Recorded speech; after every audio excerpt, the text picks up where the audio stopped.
Finally दोस्तों, इस video में हम बात करने वाले हैं एनटीपीसी ग्रीन एनर्जी को लेकर के। जैसा कि आप लोग देखोगे, एनटीपीसी प्रीवियस ट्रेडिंग सेशन के दौरान हल्का फुल्का डाउन रहा है भाई, और 109 का इसका बाउंड वीक लो और 112 रुपए के भाव में शेयर खड़ा हुआ है इस वक्त। और पीछे भी स्टॉक में हल्की फुल्की गिरावट रही है। वैसे अपने हाई से देखा जाए तो स्टॉक एक अच्छा खासा डीप बना चुका है अभी, क्योंकि 150 प्लस का इसका बाउंड वीक हाई है। और एक भाई का कमेंट भी आया था कि मैं इसको 150 में लेकर बैठ गया हूँ, मैं क्या करूँ। देखो भाई, इतने बड़े लॉस में आप लोग यहाँ से बेच कर निकलोगे, कोई बेनिफिट नहीं है। बहुत पहले आपको एसएल वगैरह लेके चलना था, लेकिन आपने उस टाइम पर वो नहीं किया होगा अभी, आई थिंक। ठीक है, अब यहाँ पर फंस के खड़े हो गए तो अब कुछ करने को है भी नहीं भी हमारे पास।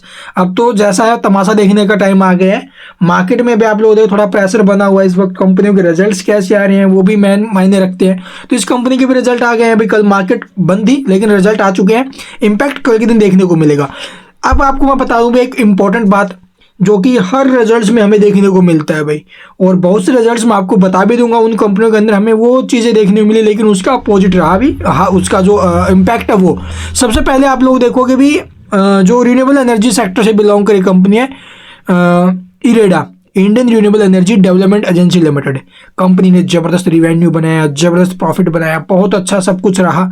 लेकिन उसके अंदर रिजल्ट्स में हमें कुछ एक ऐसी चीज़ भी फाइंड आउट है वो करनी थी, जो स्टॉक के ऊपर बाद में प्रेशर बनाते हुए नजर आई थी। रिजल्ट देखेंगे एक बार, सामने से प्रॉफिट वगैरह बहुत अच्छा है, लेकिन उसके अंदर एसेट्स क्वालिटी है और भी बहुत सारी चीज़ें हैं जो हमें बिल्कुल ख़राब देखने को मिली। उसका इम्पैक्ट स्टॉक के ऊपर बहुत ज़्यादा बुरा रहा। ठीक, और 217-18 से आप लोग देखो 200 के भाव के नीचे में पहुंचा हुआ है इस वक्त। इरेडा की बात कर रहा हूँ मैं भाई, उसमें भी गिरावट रही। तो इसी प्रकार से इस कंपनी के अंदर भी हम थोड़ी बहुत गलती कर लेते हैं।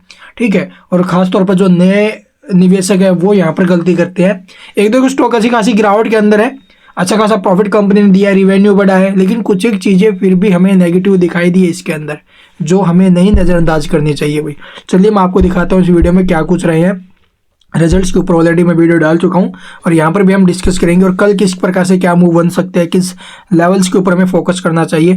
तो हाल ही में कंपनी को एनएचपीसी से 300 मेगावाट का एक सोलर पावर प्रोजेक्ट मिला, जिसके अंदर आप लोग देखोगे जो सोलर स्टोरेज सिस्टम है वो भी शामिल रहेगा अभी, आई थिंक। ठीक है, तो चलिए एक बार मैं आपको खबर दिखा देता हूँ, सॉरी जो रिजल्ट अपडेट है वो दे देता हूँ भाई।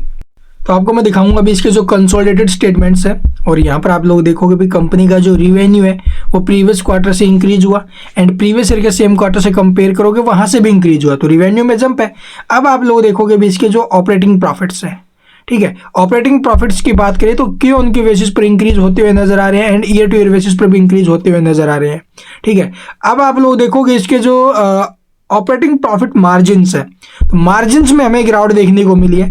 ईयर ऑन ईयर बेसिस पर आप लोग देखोगे जो इसके मार्जिन्स है 88.55% से कम होकर आ गए अभी 83.85%, जो एक नेगेटिव संकेत है। इसकी वजह से स्टॉक के ऊपर प्रेशर बन सकता है भाई। ठीक है, ध्यान रख लेना। इसके अलावा आप लोग देखोगे भी इसका जो प्रॉफिट वगैरह है वो कैसा है। नेट प्रॉफिट की बात करें तो नेट प्रॉफिट्स आपको क्यों उनके बेसिस पर ऑलमोस्ट डबल होते हुए नजर आ रहा है अभी। ठीक है, and year two year basis पर आप लोग देखोगे 55 करोड़ से जो प्रॉफिट है वो 65 करोड़, यानी 10 करोड़ का इजाफा वहां पर भी देखने को मिला इसके प्रॉफिट्स में। तो ये तो सब कुछ हमें ठीक दिखाई दे रहा है अभी, लेकिन जो ये ऑपरेटिंग मार्जिन है ना अभी, ये डाउन गए हैं। इसकी वजह से स्टॉक के ऊपर कहीं नेगेटिव इम्पैक्ट ना आ जाए। अगर प्रेशर बन गया तो फिर आपको पता है भी कैसा माहौल क्रिएट हो जाता है। ठीक है, तो इसलिए हमें यहाँ पर थोड़ी सावधानी बरतनी चाहिए भाई। अर्निंग पर शेयर की अगर बात की जाए ईपीएस की, तो वो यहाँ पर आप लोग देखोगे एडजस्ट एटलीस्ट जो लेटेस्ट है वो लगभग 0.1, प्रीवियस में 0 था, और 0.1, ये कुछ खास अपडेट नहीं है इसका तो। ठीक है, तो चलिए एक बार इसका जो पीडीएफ है वो दिखाता हूँ मैं आपको।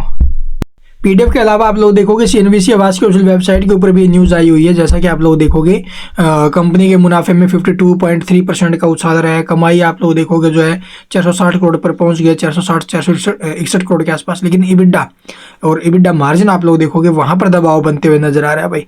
इबिडा मार्जिन की बात करें तो 88.9% से घट करके 83.5% पर। ऑपरेटिंग प्रॉफिट मार्जिन की बात चल रही है भाई यहाँ पर, तो ये इम्पैक्ट डाल सकता है। और इसी को इस पूरे इसमें आप लोग देखोगे इस कैंपेन में उसको हाईलाइट किया गया है सबसे ज़्यादा। ठीक है, जो कि इबिडा है उसको। ठीक है, तो चलिए यहाँ पर देखोगे प्रॉफिट्स है, इसमें भी हमें इजाफा देखने को मिला, अभी कोई दो राय नहीं है इसके अंदर। प्रॉफिट्स काफ़ी शानदार इंक्रीज होते हुए नजर आ रहे हैं, जैसा कि आपने देख भी लिया होगा अभी, ठीक है। 50% के ऊपर में प्रॉफिट्स में जंप आया है। एंड यहाँ पर देखोगे फिर से एक बार जो EBITDA है ना भाई, उसको लेकर ज़्यादा हाईलाइट किया गया, तो कंपनी के जो EBITDA है, ठीक है, वो 2.3% की गिरावट देखी गई है, जो कि 393.6 करोड़ से घट करके 384.6 करोड़ पर आते हुए नजर आ रहे हैं। तो यहाँ पर थोड़ा सा सावधानी बरतना चाहिए अभी हमें, ठीक है। सपोर्ट वगैरह पे फोकस करना, ज़्यादा आपको यहाँ पर परेशानी भी नहीं होनी चाहिए। भी EBITDA मार्जिन आप लोग देखोगे 83.5% रहे हैं, जो कि 88.9% से घटे हैं भाई। तो शुक्रवार के दिन स्टॉक के ऊपर हल्का फुल्का दबाव रहा है। तो चलो एक बार चार्ट देखते हैं। तो यहाँ पर देखोगे स्टॉक ऑलरेडी लगातार करेक्शन के अंदर चल रहा है। मैं यहाँ पर ये नहीं कह रहा हूँ भाई कि स्टॉक अभी यहाँ से जो ना अभी बिल्कुल क्रैश हो जाएगा, ये 60-70 पर आ जाएगा, 100 पर आ जाएगा, ऐसा बिल्कुल नहीं है। मैं थोड़ी सावधानी आपको बरतने के लिए बोल रहा हूँ। अगर स्टॉक के ऊपर इन सब खबरों की वजह से सेलिंग प्रेशर आ गया है ना भाई, फिर इरेडा वाला हाल हो सकता है भाई, ठीक है। 10-15% स्टॉक डाउन जा सकता है, इसलिए सावधानी बरतना जरूरी है। अगर आप लोगों ने 109-110 रुपए के आसपास खरीदा है, तो नीचे में देखो भी वैसे 109 का सपोर्ट है, इस सपोर्ट के ऊपर आपको आई थिंक फोकस करना चाहिए। और 109 को नीचे में काटा तो 100 रुपए की रेंज में स्टॉक जा सकता है भाई। फिर तो 109 का इंपॉर्टेंट लेवल है अगर इसके ऊपर में है।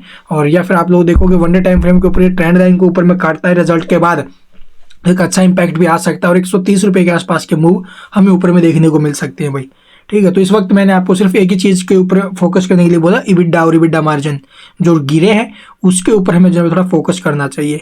आगे आपकी मर्जी, आप किस प्रकार से क्या स्ट्रैटेजी बना रहे हो। और लॉन्ग टर्म वाले भाई जिनका नजरिया भी है 3-4 साल का, वो तो यहाँ पे 1% भी न डर बनाए अपने अंदर। अगर स्टॉक नीचे जाएगा, अभी 100 रुपये के नीचे में जा रहा है, या फिर 80 पर जा रहा है, 90 पर जा रहा है, नीचे जा रहा है, तो खरीदने के लिए तैयारी रखना भाई, थोड़ा थोड़ा करके इन्वेस्ट कर लेना लॉन्ग टर्म वाले। लेकिन शॉर्ट टर्म से ट्रेड वाले हैं वो थोड़ा सा सावधानी बरते हैं। Thank you for watching the video.